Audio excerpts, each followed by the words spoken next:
Tinanggihan ni Cavite 4th District Representative Kiko Barsaga ang panawagan na ilabas niya ang kanyang medical records para pabulaanan ang mga isyong ipinupukol sa kanya na siya'y may mental illness.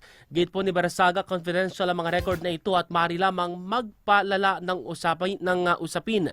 Nagsimula po ang issue matapos sabihin ni NUP Chair at Deputy Speaker Ronaldo Puno na umano'y hindi maayos ang kinikilos ng mambabatas kabilang ang pagpasok nito sa opisina ng Majority Leader para i-anunsyo ang planong pagtakbo bilang House Speaker.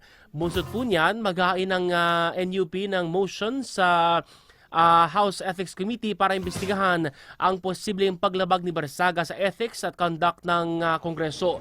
Pero git po ng opisyal, hindi profesional ang pagtawag sa kanya ng unwell nang walang diagnosis ng isang doktor.